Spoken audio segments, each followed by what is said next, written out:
Hey everybody, so firstly you have to excuse me in my kind of lounge where I'm creating the webinar for Friday to, we'll get into that about how to get over abuse and recover. The hardest thing when you discover you've been in an abuse cycle, or you've discovered that you are in one or have been in one.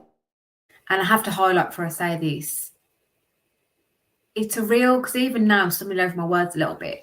So I've been really thinking about this because of the webinar. So bear with me here. And any comments I'll come to at the end, by the way, because otherwise I lose my track even more. When we're overcoming an abuse cycle, it really makes us question ourselves. And the biggest part of that is actually we suddenly realize just how we have been lied to so much. So there's so many different emotions to go through. It really is like the grieving process. And we have to start questioning what our part was in it.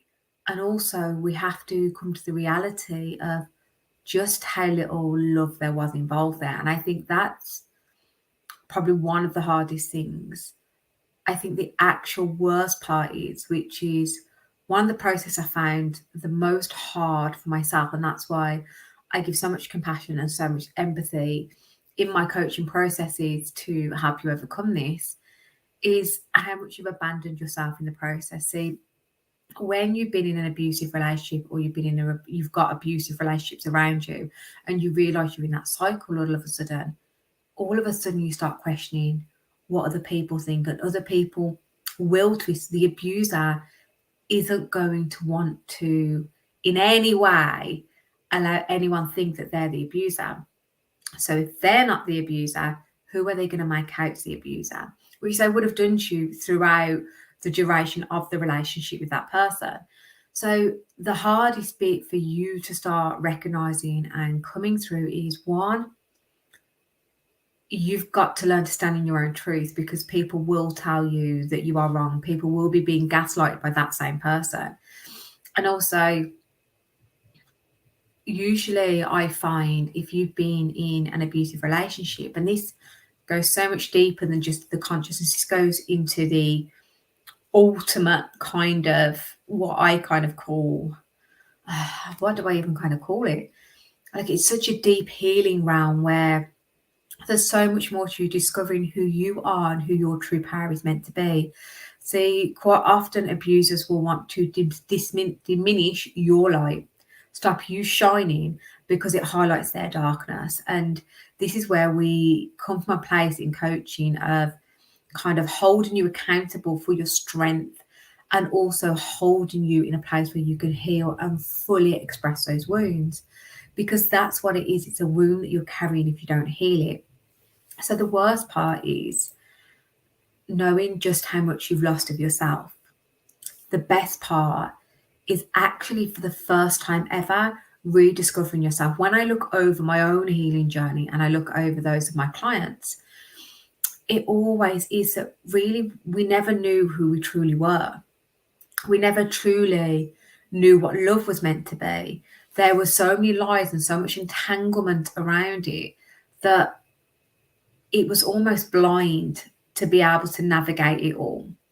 So it's actually, the beauty of it is, and this is why I love teaching what I teach, that you do get to go from where you are now, which is discovering and healing and growing, to being the person you want to be and having things you want to have. Sometimes when people first come to me, they can come in one or two ways. They're desperate to find love. They're desperate to have that person that puts them back together. And the other side of it is they're just desperate to be free of the pain and the past. They can't even consider a new relationship, because honestly, they don't know what a healthy relationship is. So if you are looking at starting to heal, starting to grow, because it can be scary, let's face it, it can be super scary to start looking at your wounds and start uncovering the craziness and even uncovering who you are in a world that can feel very judgmental at that time, then I invite you to join me on the webinar. The webinar is all about how helping you understand kind of the mess that you're in, so to speak, but also helping you have tangible steps and tangible things that you can go away and start healing now. Start healing the process energetically, subconsciously, like literally rewiring and rewriting how you want the next chapter to be, because the hardest part sometimes, and you can see there's a lot of hard parts, is closing the chapter on the past. It's clear, and I go more into this on the webinar. It's not necessarily even about a huge forgiveness. One of the things that I talk about a lot is forgiveness, actually. But it's you that you have to forgive. Whether you forgive that other person or not is irrelevant.